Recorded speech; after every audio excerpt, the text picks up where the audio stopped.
시작. 우리가 보고 들은 바를 너희에게도 전함은 너희로 우리와 사귐이 있게 하려 함이니 우리의 사귐은 아버지와 그의 아들 예수 그리스도와 더불어 누림이라.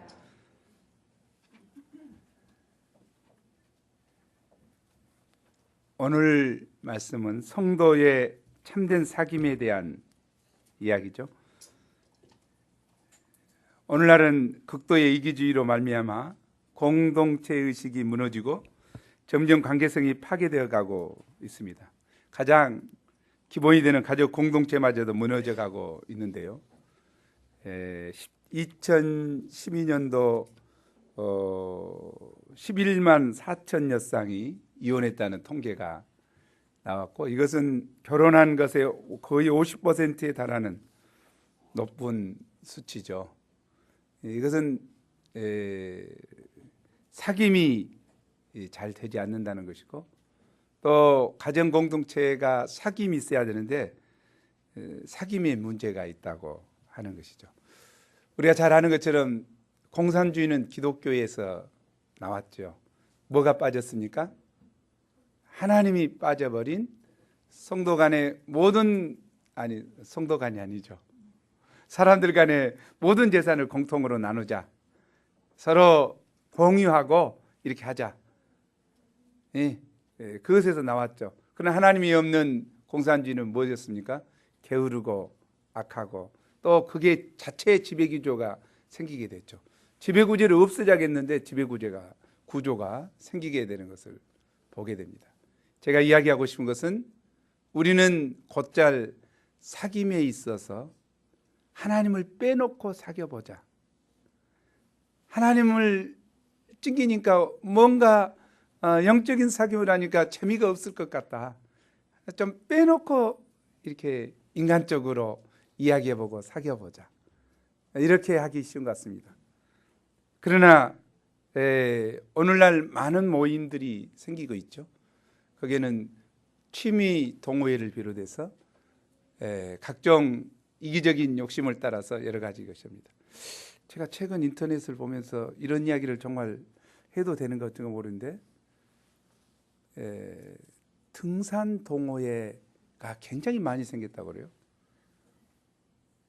인터넷 보니까 등산 동호회가 굉장히 많이 생겼는데, 등산 동호회의 실체가 무엇인가?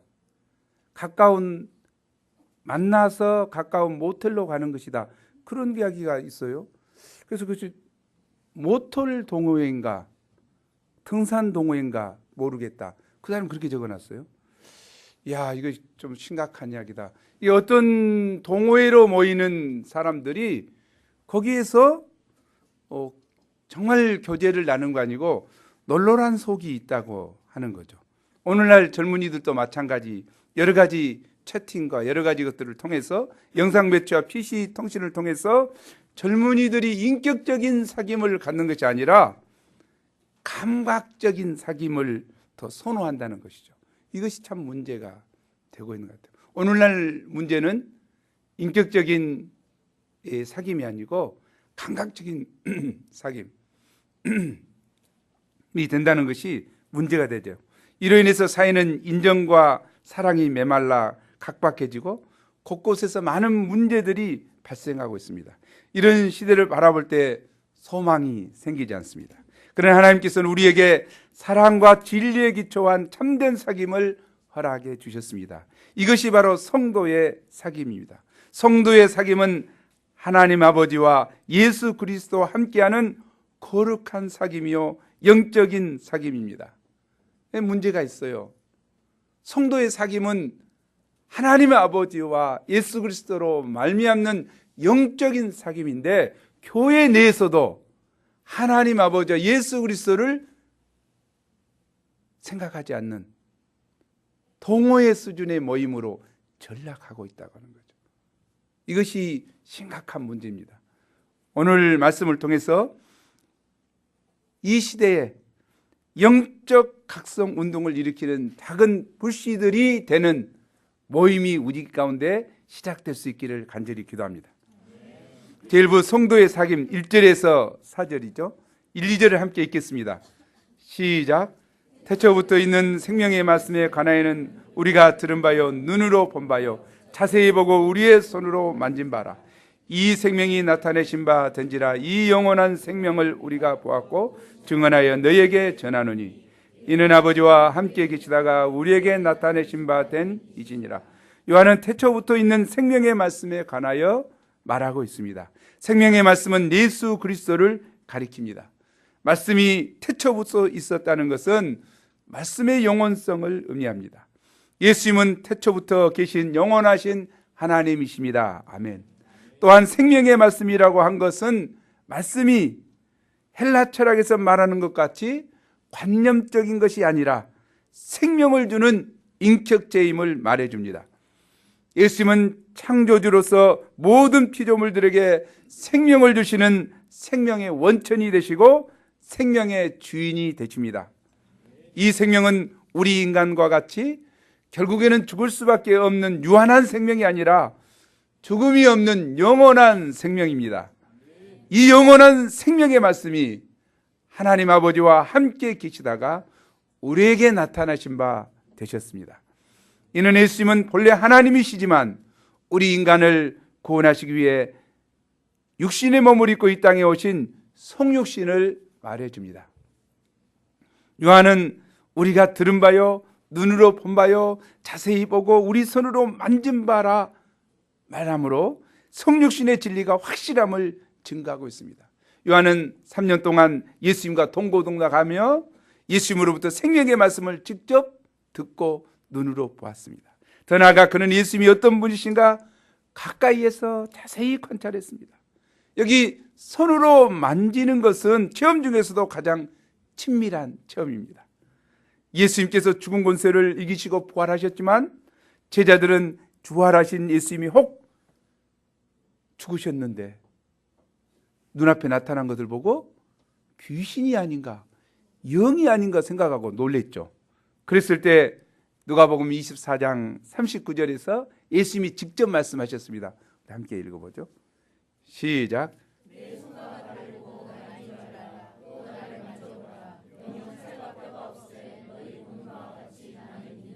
예, 귀신은 살과 뼈가 없지만 부활하신 예수님은 어쩌다고? 살과 뼈가 있는 모습 그대로 부활하셨다는 거죠. 그것은 성육신하신 육체를 가지고 오신 예수님이심을 말씀해 줍니다. 제자들은 그들의 손으로 부활하신 예수님을 만져보았습니다. 이는 성육신하신 예수님은 완전한 하나님이시요 완전한 인간이심을 말해 줍니다. 요한은 이 성육신하신 예수님과 함께 생활하며 보고 듣고 만져본 확실한 증인이었습니다. 우리는 예수님의 눈이 쌍꺼풀인지 아닌지 모릅니다. 헤어스타일이 컬한지 아니면 스트레이트한지 모릅니다. 예수님이 정말 농구를 좋아하시는지 족구를 좋아하시는지 정말 모릅니다. 그러나 요한은 압니다. 왜? 같이 해봤으니까. 옆에서 봤으니까. 눈 보니까 쌍꺼풀이더라고. 아니 정말로 헤어스타일을 보니까 약간 컬이 약간 있더라고. 저처럼. 그러나 요한은 너무 잘 알고 있었죠. 왜?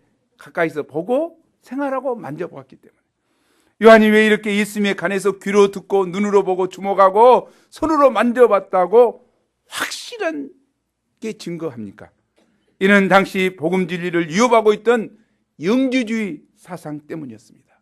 영주주의는 이 세상은 궁극적으로 두 개의 서로 다른 우주적인 세력 곧 성과 악으로 양분되어 있는 보이는 물질 세계와 육신의 세계는 약하고 보이지 않는 영적 세계는 선하다는 이원론을 주장했습니다. 보이는 육신의 세계와 물질 세계 여기는 악하고 보이지 않는 영의 세계는 선하다. 이 이원론을 주장했어요. 그리고 그들이 주장한 것은 이런 신비하고 초자연적인 직관적인 지식을 전수받은 자만이 구원받을 수 있다. 이게 일반적인 우리 복음 진리를 이렇게 증거잖아요. 복음 진리를 받아들이고 영접하면 예수님을 구주로 영접하면 구원의 은혜를 이루는 진리다. 이것을 이렇게 전파되고 있었는데 이 사람도 그렇게 안 했어. 아니, 그것이 아니고 특별한 진리, 특별한 지식, 특별한 직관적이 있는 것을 들어야만이 마치 신천지 이단들이 하고 있는 것과 똑같은 짓이죠. 그 사람에게 들어야만이, 그 사람만 진리를 깨달았대. 놀고 있네. 그 사람만 진리를 깨달았대. 놀고 있는 그런 진리를 전파했다는 거죠. 그로 인해서 교회가 혼란에 빠지게 됐죠. 믿음으로 구원받는다는 진리는 폐기되고 예수님의 성육신은 부인됐습니다. 어떻게 거룩한 신이, 거룩한 신이 뭐냐? 선이죠. 거룩한 신이 악한 육신의 몸을 입고 올 수 있냐? 어떻게 거룩한 선과 악이, 이 사람들 완전히 분리됐는데 선이 어떻게 악의 육체를 입고 올 수 있냐? 말도 안 된다. 그들은 예수님이 이 땅에 육신의 몸을 입고 오신 성육신 하신 것이 아니라 그렇게 보이는 것뿐이다. 다시 말하면 가연설이죠. 영으로 왔었다. 육체로 보인 것뿐이지.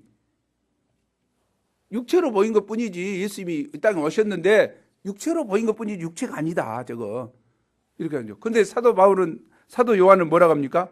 내가 귀로 듣고 눈으로 보고 만져봤고, 만져봤다 이 말이에요. 육체로, 진짜 육체더라. 몸 아시겠죠? 진짜 육체더라. 그걸 강조한 거죠. 그래서 그때 당시 영지주의자들이 주장하는 성육신을 부인한 것은 잘못된 교리임을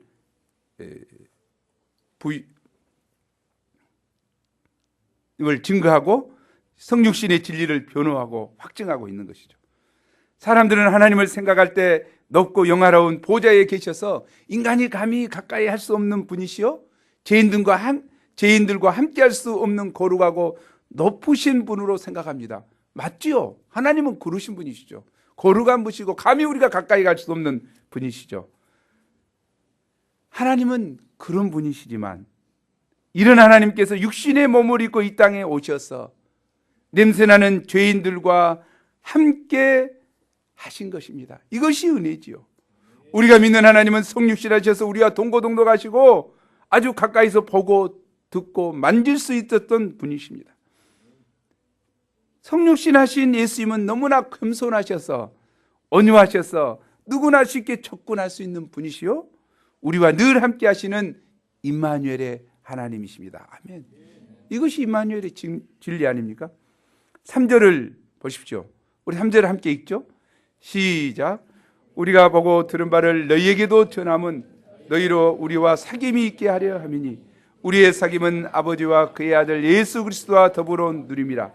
요한이 성도들에게 보고 들은 바 생명의 말씀을 증거하는 목적은 그들과 사귐을 갖고자 함이었습니다. 여기 사귐이란 코이노이아라는 것은 동료의식, 상호 교류, 참여, 교제 이런 뜻이죠. 사귐이라고 해서 단순히 서로 대화하고 운동하고 친하게 시간을 보내는 것을 의미하는 것이 아닙니다. 이것은 성도의 사귐은 그보다 더 나아가죠. 더 중요한 의미가 있죠. 그것이 무엇입니까? 하나님 아버지와 그의 아들 예수 그리스도와 함께하는 영적인 사귐을 의미합니다. 우리가 족구 모임에 즐겁게 재밌게 했다. 양들하고 좋습니다. 정말 좋은 이야기죠. 그것에서 끝나버리면 그건 성도의 사귐이 아니죠. 하나님이 원하시는 사귐이 아니죠. 족구 모임일 뿐이죠. 거기는 뭐가 있어야 됩니까? 예수 그리스도의 은혜와 사랑이. 실수를 했다. 아, 괜찮아. 예수님께서 용서하실 거야. 이렇게 하면 조금 이제 영적인 의미가 가미되고 영적인 의미에서 재해석하고 서로가 품어주고 되게 꽁을 못 차고 족구할 때 그냥 맨날 박다이슨 그냥 막 엉뚱한 데서 차불고 막 그래도 정지하고 속에서 정지가 되지 되게 못한다. 이럴 수 있는데 그것을 예수님의 사랑으로 그래 품어야지. 이 예수님과 하나님이 함께하는 정말 이 족구 모임이 될 때 그런가 모르겠습니다. 어찌됐든지 성도의 사귐은 하나님 아버지와 그의 아들 예수 그리스도와 함께하는 영적인 사귐을 의미한다. 아멘. 성도의 사귐의 원형은 성삼위 하나님의 교제입니다. 성부 하나님, 성자 하나님, 성령 하나님께서 서로 역동적인 관계를 맺으시고 교제를 하시죠. 그래서 동행등하신 분들이시지만 하나님 아버지로서의 역할과 아들로서의 역할과 성령 하나님으로서의 역할을 서로 나누면서 교제하면서 역할하죠. 거기에는 중요한 것이 무엇입니까? 예수님의 역할이 아주 중요하죠. 예수님은 어떻습니까? 하나님과 동등됨을 취할 것으로 여기지 아니하시고 종의 형체를 입어서 겸손히 나아졌어요. 예수님은 동일한 능력을 가지셨지만 낮추셨죠. 겸손이죠. 자기 권리 포기를 하셨죠. 그리고 아버지께 순종하시고 복종하시는 것을 통해서 그 질서를 유지했다는 것이죠. 이거 참 은혜로운 이야기 같아요. 그랬을 때 그 성삼위 하나님께서 서로 아름다운 교제가 되었던 것을 알 수 있고 또 서로에게 역할을 맡기셨죠. 이 성삼위 하나님께서 인간을 자기 형상대로 창조하시고 자유의지를 주시고 인간들과 함께 사랑의 사귐을 갖고자 원하셨습니다. 왜 사람을 하나님의 형상을 따라 지었습니까? 왜 영혼의 소유자로 사람을 지었습니까? 그것은 하나님은 인간과 사귐을 갖기를 원하셨습니다. 그래서 에덴 동산에서 사귀었지요. 말씀하시고 또 축복하시고 교제하시고 그렇게 했죠. 그러나 창조주 하나님과 피조물 사이에는 격이 있죠. 격에는 뭐가 있습니까? 영적 질서가 있는 거죠. 영적 질서를 위해서 하나님은 아담스 바이블을 주셨죠.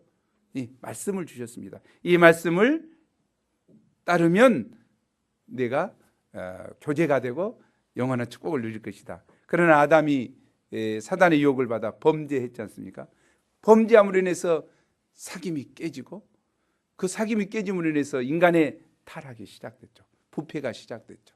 그래서 포도나무 가지가 말라 비틀어지듯 생명의 근원에서 떨어져 나간 인간은 말라 비틀어진 비참한 인생이 됐습니다. 이런 인간을 하나님은 버려두지 아니하시고 다시 교제하시기 위해서 새로운 사귐을 시작하시죠. 그게 무엇이었습니까? 이제 아브라함을 택하셨죠. 그리고 아브라함을 통해서 이스라엘 백성을 만드시고 이스라엘 백성들을 통해서 교제하셨죠. 출애굽기 보면 어떻습니까? 교제의 대부분은 모세를 중보자로 세우고 교제가 시작되죠. 그러나 26장 이후로 가보면 뭡니까? 하나님께서 성막을 만들잖아요. 성막이 무엇인지 알죠? 성막은 하나님이 임재해 계시고 너희가 와서 교제하자는 것이죠. 하나님은 성막을 통해서 인간과 교제하기를 원하셨습니다. 이 성막을 통해서 교제하신 예수님께서 신약에서는 뭘 합니까? 예수 그리스도를 이 땅에 보내심으로 예수 그리스도를 통해서 우리와 교제하시기를 원하시는 것을 알 수 있습니다. 예수님은 임마누엘의 하나님이 되셔서 이 땅에 오셔서 3년 동안 제자들과 동고동락하시며 하나님과의 교제가 무엇인가를 보여줬죠. 냄새나고 허물진 제자들을 약점을 품고 섬기고 그들의 발을 씻겨주시고 그들의 약점을 감당해 주시고 그들이 소원 없는 자들이 영적 소원을 가지고 이 시대를 품고 섬길 만한 하나님의 종이 되기까지 키우시고 섬기신 것을 알 수 있죠. 우리가 잘 아는 대로 예수님은 이 땅에 오셔서 문제 많은 영혼들을 많이 섬기셨어요. 그 중에서도 누굽니까? 사마리아 여인같이 남편 5이나 두고 지금도 동거하고 있는 그 여인, 아무도 함께하기를 원치 않은 그 여인과 떼학볕, 정말 낮 12시에 무더운 그 날씨에 우물가에서 앉아서 장시간 교제함을 통해서 그녀의 목마른 문제, 남편 문제, 죄 문제를 해결해 주시고 그 사마리아 여인과 교제함으로 그를 구원하신, 이것은 놀라운 은혜인 것 같아요. 니고데모하고도 마찬가지 아닙니까? 밤늦게 찾아온 니고데모와 장시간 이야기를 통해서 거듭남의 비밀을 이야기하시고 성령에 대해서 이야기하시고 그를 거듭나게 하시고, 하나님이 세상을 이처럼 사랑하사 독생자를 주셨으니 이는 저를 믿는 자는 멸망치 않고 영생을 얻게 하심이라. 이 복음의 진리를 니고데모에게 깨닫게 하심으로 그를 구원에 이르도록 돕는 것을 볼 수 있습니다. 예수님은 오늘날도 우리에게 마찬가지입니다. 예수님 우리와 사귐을 갖기를 원합니다.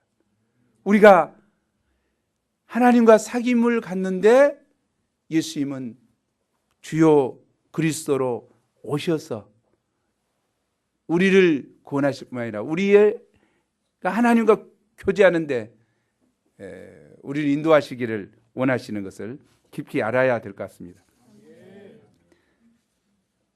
이처럼 성도의 사귐은 하나님 아버지와 그 아들 예수 그리스도와 함께하는 영적인 사귐이요 생명을 주는 사귐입니다. 성도의 사귐은 하나님 중심적인 사귐이요 말씀 중심적인 사귐입니다. 하나님께서는 이런 영적인 사귐을 갖는 개인이나 모임을 축복하시고 인류 구원 역사를 구속 역사에 귀히 쓰셨습니다. 18세기 영국은 산업혁명을 통해서 산업자본주의가 발전했습니다. 그러나 이로 인해서 빈부의 격차가 심화되고 많은 사람들은 하나님의 말씀을 버리고 술 취하고 방탕했습니다. 그러겠죠. 산업화되니까 일자리가 막 없어지잖아요. 그러니까 빈부격차가 생기고 그로 인해서 서로 실직한 사람들은 술 취하고 방탕하고 그랬겠죠. 교회에 맞은 물질주의와 육신주의에 타협하여 타락하고 있었습니다. 이러한 시기에 옥스퍼드 대학에서 홀리클럽이라는 조그마한 모임이 있었습니다. 무슨 클럽이라고요? 홀리클럽. 정말 이 모임은 찰스 웨슬리가 시작했죠. 존 웨슬리 동생인 찰스 웨슬리가 먼저 이 모임을 시작했거든요.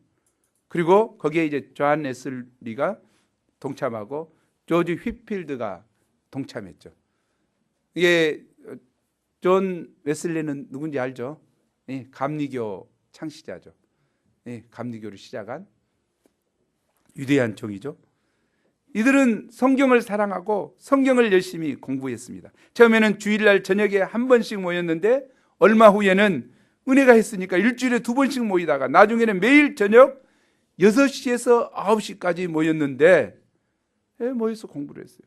그들은 모이면 우선 기도부터 시작했죠. 합심기도하고 간절히 통성기도하고 그러고 난 다음에 말씀의 기쁜 맛을 알기 위해서 원어로 성경을 공부했어요.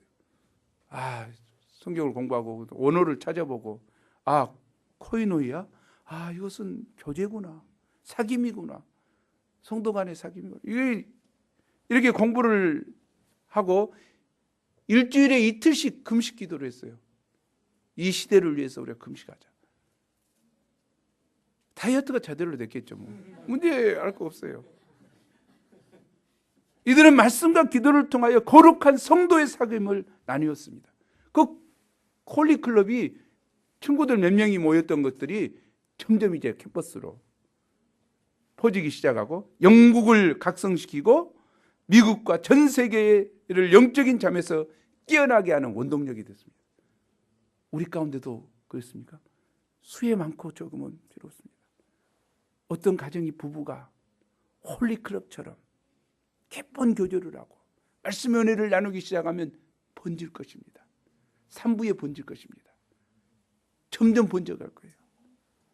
2세들 가운데 깊은 영적인 교제가 이루어진다. 그 가운데 놀라운 일이 나가요. 장막 가운데 공동생활하는 가운데 승일 목자가 깨어나가지고 세번아 너는 이름만 3번이면 되냐? 새로운 본을 보여야지. 둘이 하기 시작하면 둘이 깨어나면 영적인 모임이 되면 그 공동생활하는 그곳이 변화될 것입니다. 동참할 거예요. 상수가 가만히 있는 사람 절대 아닙니다. 상수는 절대 가만히 있어요. 모든 게임 다 끊을 거예요. 모든 미디어 다 끊을 거예요. 저 인간 보통 인간 아니에요. 그리고 결단하고 내가 새 본의를 따르려고. 그래, 나도 새로운 본이 되겠다. 인태기가 새벽기도 나올 거예요. 정말. 중요한 것 같습니다. 두란노 소원의 역사가 어떻게 일어났습니까? 두란노 소원의 역사는 사도 바울 한 사람이 하나님 앞에 바로 섰던 것에서부터 역사가 일어났어요. 그랬을 때 그곳에 놀라운 두란노 소원의 역사가 일어나고 아시아 전체로 퍼졌지 않습니까? 그 마술 문화, 우상 문화가 떠난 것 아니에요. 이건 놀라운 일이라고 생각합니다. 그런데 우리 자신이 말씀 앞에 하나님과 함께하는 영적인 사람이 안 되는데, 영적인 교제가 안 되는데 인간적 사귐만 갖고 인간적인 말만 하고 인간적 재미만 느끼려고 생각하면 역사가 일어날 수가 없죠. 우리 모임도 정말 하나님의 축복을 많이 받고 영향력 있는 모임으로 성장할 수 있었던 것은 우리의 사귐이 하나님 중심이고 말씀 중심이었기 때문입니다. 정말 그랬어요. 초기 선배들 다 그렇게 했잖아요. 우리 3부 시작도 그렇지 않습니까? 말씀 중심이고 어찌하면 내가 옛날에도 이야기했지만 아침에 학교 가면 1학년부터 본과 1학년부터 4학년까지 칠판에다가 한 말씀이 적어져 있어요. 한 말씀을 적었어요. 어떤 놈이 적었는가 모르겠다고 막 했지만 교수님이도 누가 이런 걸 적어놨어요. 닦았지만 또 다음 날 적었어요. 어디서? UBF 멤버 중에 그랬단 말이에요. 3부 멤버 중에 그랬단 말이에요. 1학 3년까지. 그건 도전이었어요. 그 문화에 대한 도전이었어요. 한 말씀 저는 이 말씀을 붙들고 우리 성도, 우리 학생들이 도전을 받았으면 좋겠다. 작은 선포였어요. 그럴 때 놀라운, 의대 가운데 놀라운 역사가 있었죠. 우리 모임이 하나님 중심, 말씀 중심, 뭐라 해도 그랬던 그때에 하나님 중심의 절대적이고 순수한 복음 신앙이 있을 때 놀라운 일이 있었지만 오늘날 어떻게 됐습니까? 우리 자신을 돌아보면 순수한 복음 신앙이 또 하나님 중심의 절대적인 것이 자꾸 무디어지고 흐려지고 그걸 귀하게 여기지 않고 인간적인 생각, 인간적인 모임 그런 것까지 아니요 돼지도 꿀꿀꿀하고 좋아할 그런 일을 하면서도 성도가 즐거워한다면 그것이 성도냐고 말이요. 돼지하고는 차원이 달라야 되는 거 아니야? 아니 꾸정물 먹고도 좋아한다면 무슨 성도냐고. 그건 성도가 아니에요. 그건 성도가 아니에요. 빌립보 3장 마지막에 나온 것도 또 그들의 신은 배요. 빌립보 성도들 중에 그들의 신은 배였어. 배. 먹는 거. 먹는 즐거움만 내겠다. 돼지하고 똑같았다니까. 그것을 즐거움으로 누리고 있으면 되냐고. 우리의 시민권은 하늘에 있고 우리는 하늘의 백성으로서 좀 달라야지요. 그냥 돼지나 즐거워하는 것에 즐거워하고 똑같이 쓰레기 먹고 즐거워하고 이런 정도가 아니고 조금 다른 거룩한 즐거움, 거룩한 기쁨, 거룩한 삶에 대한 즐거움을 누리고자 해야 할 때 진정한 하나님의 축복이 있을 줄 믿습니다. 우리 모임이 그렇게 되기를 정말 소원합니다. 우리의 교회 모임이, 우리의 팀 공부가 하나님과 예수 그리스도를 통해서 말씀을 통한 깊은 교제를 누리는 시간이 되기를 기도합니다. 4절을 보십시오. 요한이 이 편지를 쓰는 것은 그들에게 부담을 주기 위함이 아니라 기쁨이 충만케 하려 함이었습니다. 사람들은 영적인 사귐은 전혀 재미없을 것이라는 선입관을 가지고 이를 기피하는 경향이 있습니다. 우리 상수가 그랬다는데 오늘부터 그래 않겠죠. 그러나 결코 그렇지 않습니다. 영적인 사귐이야말로 우리 영혼에 참된 기쁨을 줍니다. 심령 기쁜 곳에서 솟아나는 기쁨을, 예수님의 기쁨을 누릴 수 있습니다. 우리가 하나님의 말씀을 깊이 공부하고 깊이 있는 기도를 할 때 하나님 나라의 기쁨과 영혼의 참된 위로와 안식을 얻을 수 있습니다. 이것을 체험해본 사람만이 알 수 있는 영적인 기쁨입니다. 우리 모두가 그런 기쁨을 누릴 수 있기를 기도합니다. 계부 빛 가운데 행하는 삶, 5절에서 10절입니다. 5절을 함께 읽겠습니다. 시작. 우리가 그에게서 듣고 너희에게 전하는 소식은 이것이니 곧 하나님은 빛이시다. 그에게는 어둠이 조금도 없으시니. 하나님 아버지와 예수 그리스도 함께하는 성도의 사귐에 대해서 이야기하면서 하나님이 어떤 분인가를 알아야 한다는 거죠. 하나님은 어떤 분이라고 합니까? 요한이 듣고 전하는 하나님은 빛이시요 그에게는 어둠이 조금도 없다는 것입니다. 이는 빛 대신 하나님의 성품을 말합니다. 하나님은 선하십니다. 따라서 하나님은 악하지 않으십니다. 선과 악이 양립할 수 없듯이 선하신 하나님에게는 악이 결코 존재할 수 없습니다. 하나님은 거룩하시기 때문에 그에게는 조금도 죄가 있을 수 없습니다. 하나님은 생명 그 자체이기 때문에 죽음의 요소가 있을 수 없습니다. 하나님은 의로우시고 진실하시기 때문에 거짓이나 불의가 함께 거할 수 없습니다. 하나님은 사랑이시기 때문에 미움이나 증오심이 있을 수 없습니다. 그러므로 우리가 빛 대신 하나님과 사귐을 가지려면 하나님의 거룩하심 같이 우리도 거룩해야 합니다. 하나님의 진실하심 같이 우리도 진실되어야 합니다. 아멘. 하나님과 사귐을 갖고자 하는 자는 어떻게 행해야 합니까? 6절, 7절 상반절을 함께 읽어보죠. 시작. 만일 우리가 하나님과 사귐이 있다고 어둠에 거하면 거짓말을 하고 진리를 행하지 아니함이거니와.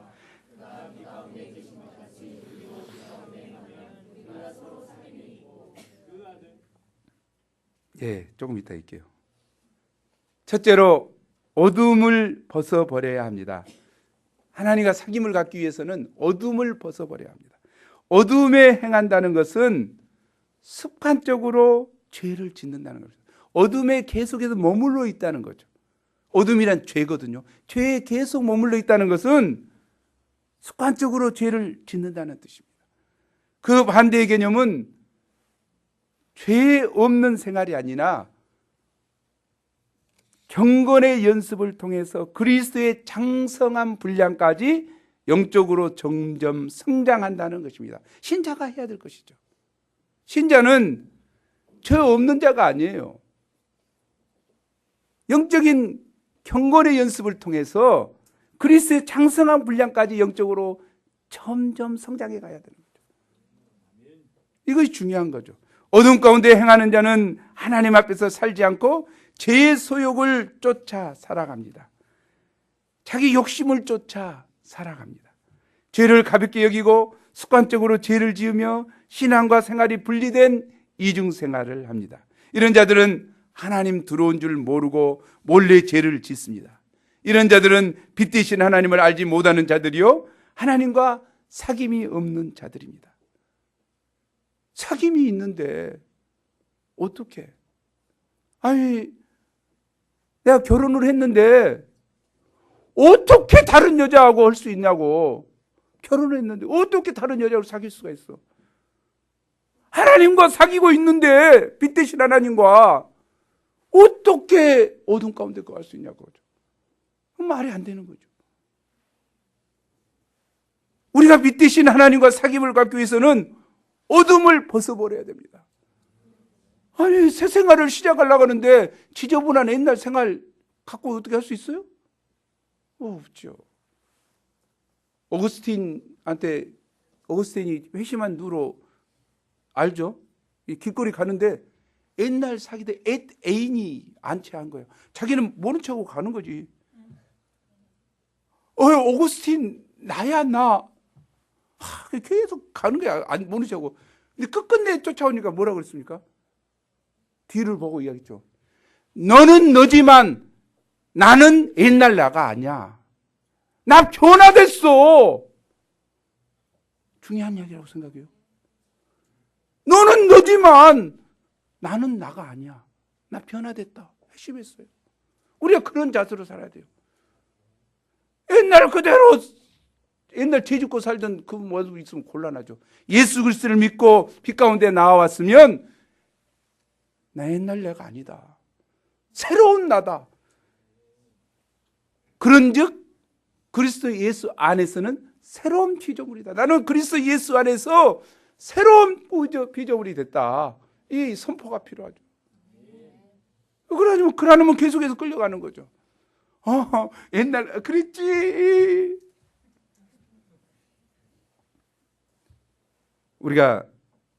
우리는 정말 어둠을 벗어버려야 합니다. 이는 어둠과의 전쟁을 선포하고 적극적으로 어둠과 싸우는 것입니다. 사람에게는 누구나 어둠을 사모하는 마음이 있습니다. 만일 우리가 어둠을 즐기고 적극적으로 내 속에 있는 어둠의 요소와 싸우지 않는다면 우리는 어둠의 세력에 붙잡혀 어둠의 종이 되고 말 것입니다. 가인은 의를 행치 않고 어둠을 즐기다가 어둠의 종이 되었습니다. 이때 그는 하나님께서 그의 재물을 열람하지 않는다고 하나님의 주권에 반발하고 분하여 씩씩거렸습니다. 하나님 이런 그에게 카운셀링을 하십니다. 우리 창세기 4장 6절 7절에 한번 읽어보죠. 중양 시작.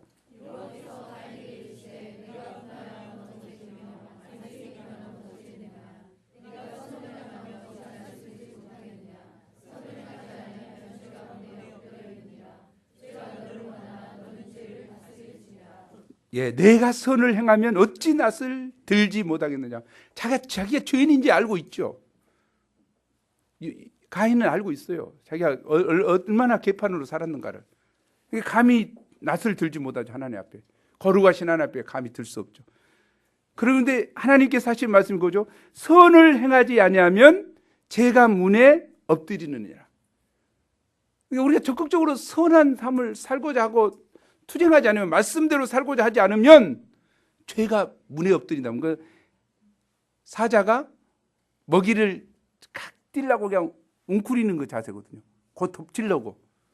죄가 우리를 덮치려고 하고 있다는 거죠. 그리고 뭐라고 합니까? 죄가 너를 원하나. 사단은 우리를 잡아먹기를 원하죠. 죄가 너를 원하나 너는 죄를 다스릴지니라. 다스리느냐 다스리지 않느냐, 내가 죄를 배척하고 하느냐, 죄의 노예가 되어서 즐기려고 가느냐, 이것도 누구에게 달렸다는 이야기예요? 너의 의지에 달렸다는 거죠. 내 의지에. 어떤 사람은 그러지 않아요? 하나님이 그렇게 안 해주는데 네가 하려고 해봐. 하나님 도와주셔. 지가 하려고 하지 않으면서 뭔 헛소리 하고 있어. 하나님이 죄로 밀어넣었다는 이야기요? 놀고 있네 진짜. 말도 안 되는 이야기죠. 우리가 죄와 싸우고자 하고 투쟁하려면 하나님이 도와주십니다. 그런데 의지를 포기해버리잖아요. 아예. 죄가 너를 원하나 너는 죄를 다스릴지니라. 어거스틴은 정욕을 즐기다가 스스로 힘으로 도저히 태어나올 수 없는 어둠의 노예가 됐죠. 어거스틴 알죠? 17살에 한 여자를 만나게 되죠. 19살 때 사생활을 낳습니다. 그리고 만이교에 빠지기 시작하죠. 9년 동안 만이교 사제가 되려고. 그러다가 어머니의 눈물로 30살에 이제 수사학을 공부하려고 딴 데로 가죠. 그래서 32살에 설교를 듣고 은혜를 받았는데 자기를 느끼는 거야. 왜 이 차에서 안 끊어질까? 왜 이 제 문제가 안 될까? 밀란의 한 정원에서 그냥 고민하고 있었죠. 그래서 너무 슬퍼서 이제 울죠. 울 때 음성이 들리죠. 들고 읽어라, 들고 읽어라. 음성이, 어린아이의 음성이 들려요. 근데 들고 읽어라, 들고 읽어라, 이런 어린아이들이 게임하는 뭐가 없는데 그것이 들린 거예요. 그때 자기가 순간 깨달은 거죠. 이것은 하나님 음성이고 성경을 펴서 읽으라는 것이고 첫 번째 눈에 들어오는 그것이 하나님 음성이다. 그것을 확신하죠. 그리고 가서 착 펴서 읽은 것이 어디죠? 함께 읽어보죠. 시작.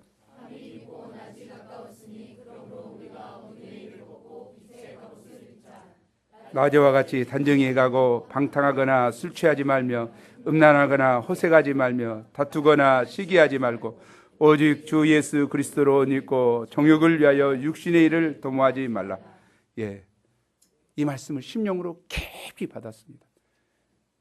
이 말씀을 다 읽기 전에 그의 심령에 빛이 임했습니다. 그리고 일생 이 말씀을 붙들고 살았어요. 어떻게? 낮에와 같이 단정히 행하고 방탕하거나 술 취하지 말며 음란하거나 호색하지 말며 다투거나 시기하지 말고 오직 예수 그리스도로 옷 입고 정욕을 위하여 육신의 일을 도모하지 말라. 3세기에 이 어거스틴이 회심한으로 놀라운 변화의 역사가 있었죠. 성경의 주석이 거의 다 어거스틴이 해놨다고 할 수 있어요. 정도로 깊은 하나님과 영적인 깊은 교제를 통해서 성경의 주석을 다 달아놨어요. 정말 위대한 하나님의 종이 됐던 걸 알 수 있습니다. 우리도 마찬가지 같습니다. 어둠의 일을 벗어버리고 주님과 교제를 할 때 우리의 놀라운 변화의 역사가 있을 것을 믿습니다. 둘째로 빛 가운데 행해야 합니다. 하나님과 사귀는 자는 빛 가운데 행해야 합니다. 하나님과의 사귐은 인격적이고 내면적인 것 때문에 어떤 어둠이라도 할지라도 그것을 감추고서 사귈 수 없습니다. 하나님과의 사귐을 갖기 위해서는 저가 빛 가운데 계신 것 같죠. 우리도 빛 가운데 행해야 합니다. 빛 가운데 행한다는 것은 구체적으로 어떻게 하는 것일까요? 제가 어제 주례를 하나 했습니다. 4학년 주례를 하나 했는데 주례를 하는데 여가 그냥 계속 까끌까끌까끌 막 그래. 막 뭘 주시고 이상하니 이게 뭐하냐 그러고 이러고 이렇게 해놓고 이렇게 또 하고 있어요. 한 3시간 됐잖아요. 그러고 그래도 계속해서 이거 까끌까끌해. 막 긁고 이제 그럴 수밖에 없잖아. 그래 아이고 안 되겠다고 이제 집에 와서 4시쯤 와가지고 집에 와가지고 벗고 이제 봤죠. 뭐가 있길래 그러가. 뭔지 알죠? 제가 머리 했잖아요.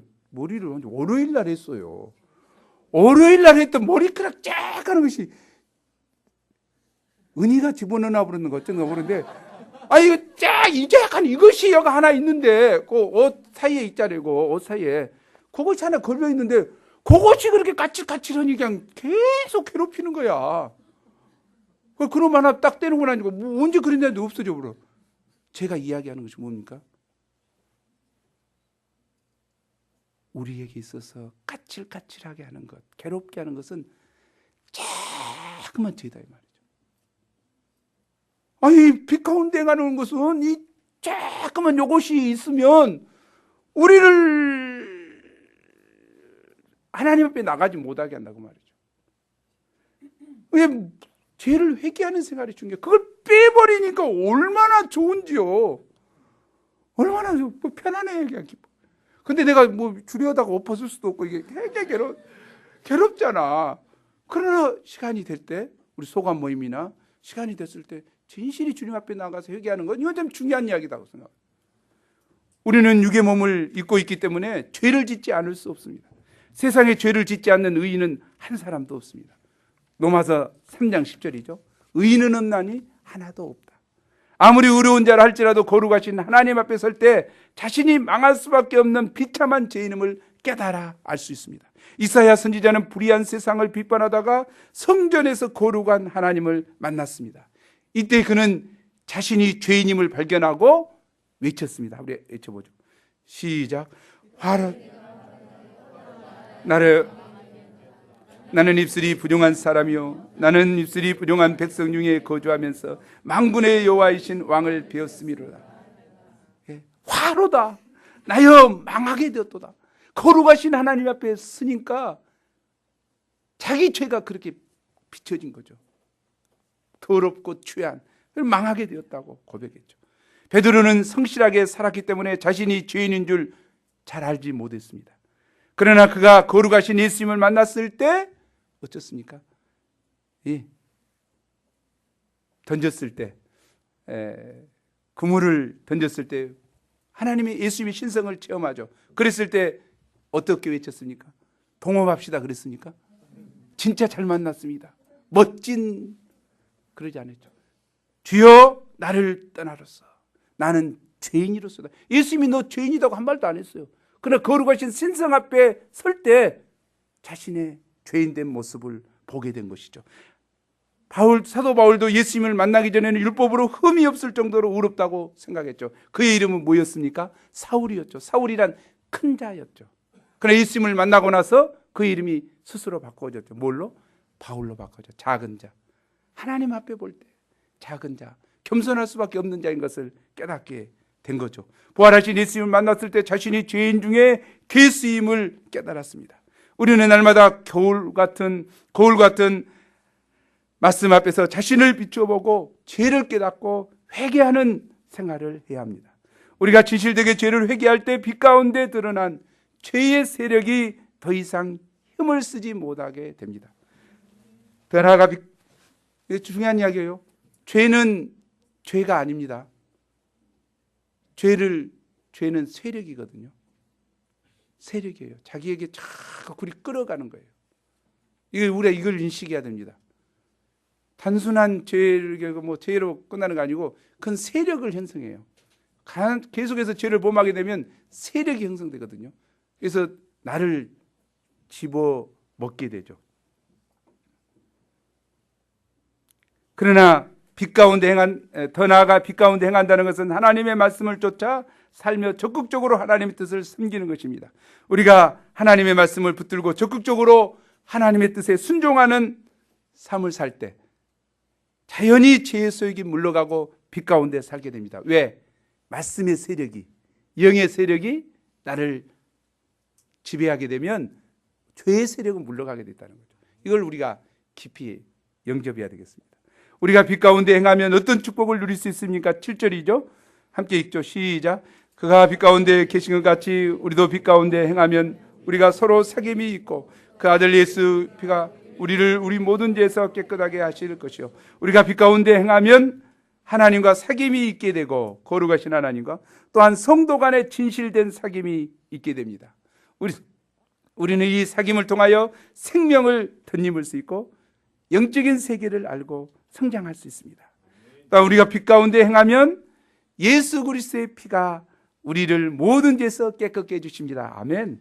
우리의 죄는 물로도 깨끗하게 할 수 없고 하이타이로도 깨끗하게 할 수 없고 선행으로도 깨끗하게 할 수 없고 세상의 그 어떤 것으로도 우리의 죄를 깨끗하게 할 수 없습니다. 오직 예수의 피만이 우리를 모든 죄에서 깨끗하게 할 수 있습니다. 그런데 만일 우리가 죄가 없다고 말하면 스스로 속이는 것이요. 스스로 속일 수는 있을지 모르지만 또 진리가 우리 속에 있지 아니할 것입니다. 그러나 만일 우리가 진실되게 죄를 자백하면 하나님은 신실하고 의로우셔서 우리 죄를 사하여 주시며 모든 불의에서 우리를 깨끗게 해 주십니다. 아멘. 세상에서는 죄를 고백하면 정죄하고 판단합니다. 더러운 놈. 또한 그것을 꼬투리로 사람을 비난하고 이용하고 파멸시킵니다. 그러나 하나님은 다르십니다. 하나님은 우리가 죄를 고백하지 않으면 판단하고 정죄하십니다. 그러나 죄를 진실되게 고백하면 하나님은 미쁘시고 의로우사 죄를 다 용서해 주시고 새롭게 하여 주십니다. 이것은 하나님의 약속입니다. 이사야 선지자를 통해서 하나님은 이 약속을 선포하셨습니다. 이스라엘 백성들에게. 함께 읽어보시 1장 18절 시작.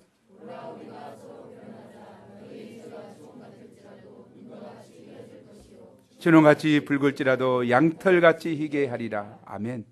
우리가 죄를 자백하면, 여기 자백한다는 말은 계속하여 사실 그대로 말하면이라는 뜻입니다. 이는 한 번 죄를 자백하고 마는 것이 아니라 죄가 발견될 때마다 계속해서 자백해야 함을 의미하는 것입니다. 우리는 하나님께 죄를 발견할 때마다 계속해서 자백하되 사실 그대로 거짓이 없이 해야 합니다. 그러나 만일 우리가 범죄하지 아니었다고 하면 하나님을 거짓말하는 자로 만들 뿐만 아니라 하나님의 말씀이 우리 속에 거할 수 없게 됩니다. 중요한 말씀인 것 같아요. 죄는 하나님과의 사귐을 갖는 데 가장 큰 방해 요소입니다. 그러므로 우리가 하나님 앞에 올바른 성도의 사귐을 가지려면 하나님 앞에서 진실되게 죄를 고백해야 합니다. 그때 우리는 사죄의 은혜를 덧입게 되고 생명력 넘치는 건강한 신앙생활을 할 수 있습니다. 그리스도의 피로 죄에서 속량받은 자들이지만 이 세상에 있는 한 날마다 죄와 싸워 이겨나가야 합니다. 그리고 죄를 지을 때마다 계속 회개함으로 용서를 받아야 합니다. 이 자백하는 것이 굉장히 중요한 것 같아요. 우리가 진실된 소감 발표 모임을 정말 잘 활용하는 게 중요한 것 같아요. 소감을 왜 씁니까? 소감을 왜 써요? 하나님 앞에 자백하는 것이죠. 또 야고보서에는 뭐라 했습니까? 서로 죄를 고하고. 왜냐하면 죄의 노예가 되지 않기 위해서는 서로 죄를 고하는 것이 필요하죠. 서로 고하고 그 죄를 위해서 기도해 주고 그 죄를 위해서 서로 그 죄에서부터 이기도록 성도 서로 간에 기도를 해주는 거예요.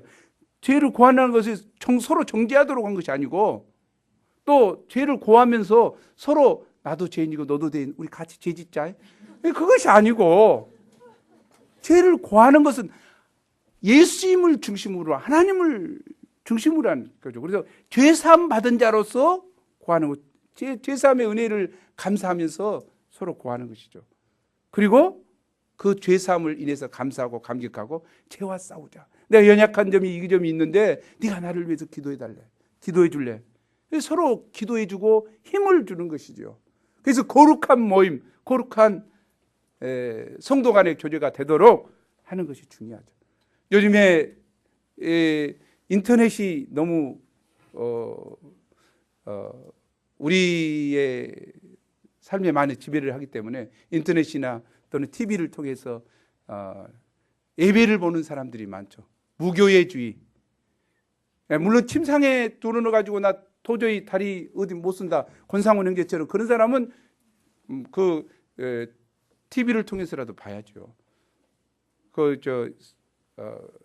교회 갈 수 없었으면 그에 대해서는 정죄하지 않죠. 그러나 두 다리 썽썽하고 한데 TV로 보고 있다. 이건 TV하고 교제하는 거 하나님 원치 않습니다. 성도 간에 우리의 사귐이라 그랬죠. 성도의 사귐을 하나님은 귀하게 여기십니다. 왜? 그래서 하나님은 이스라엘 백성을 제사장 나라 거룩한 백성 삼으시고 이스라엘 전 백성들과 함께 교제하기를 원하셨죠. 그리고 이스라엘 백성들이 서로 교제하면서 믿음 안에 성장하기를 원하신 것을 알 수 있죠. 우리가 교회가 부패됐습니까? 우리가 위해서 기도해야 됩니다. 나부터 이 부패된 교회 안에서 거룩한 하나님의 사람으로 살고자 몸부림치는 것이 필요해요. 우리는 정죄할 자격이 없는 자들이에요. 그래서 정말 거룩함으로 성도 간에 서로 교제하고 이로 인해서 성장해가고 성숙되어져가는 저희가 되어야 되겠습니다. 성도의 사귐은 인간 상호 간의 사귐이 아닙니다. 이는 하나님과 그 아들 예수 그리스도와 함께한 영적인 사귐입니다. 우리가 이 성도의 사귐을 귀히 여기고 아끼고 사랑하고 더욱 하나님 중심적이고 말씀 중심적인 모임으로 가꾸어 나가기를 기도합니다. 우리 잠깐 3절 말씀 읽고 기도하죠. 시작. 우리가 보고 들은 바를 너희에게도 전함은 너희로 우리와 사귐이 있게 하려 함이니 우리의 사귐은 아버지와 그의 아들 예수 그리스도와 더불어 누립니다. 하나님 아버지, 시간 귀한 말씀을 주셔서 감사합니다. 그 시대 영지주의자들이 성도들의 믿음을 혼탁하게 하고 뿌리채 흔들리게 만들었지만 사도 요한은 예수님은 저희 죄 때문에 이 땅에 오셔서 십자가에 못 박혀 죽으시고 거룩하신 보배피를 흘려주심으로 우리 모든 죄를 속해 주시고 우리를 구원하신 구주이심을 알게 하셔서 감사합니다. 이 성육신의 진리를 깨닫게 하시고 이 성육신의 진리를 통해서 저희의 제사함을 주실 뿐만 아니라 저희의 성도 간의 교제가 하나님과 예수 그리스도 안에서 하는 아름다운 교제요, 빛 가운데서 하는 교제요, 서로 용서받은 은혜에 기초한 교제임을 알게 하셔서 감사합니다. 하나님, 저희 교회가 또 저희 교회 모임이 또 공동생활의 모임이 하나님과 예수님과 함께하는 모임 되게 도와주십시오. 결단코 인간적인 모임이 되어서 인간적인 것으로 화하지 않도록 하나님 도와주시기를 간절히 기도합니다. 감사하고 예수님 이름으로 기도합니다.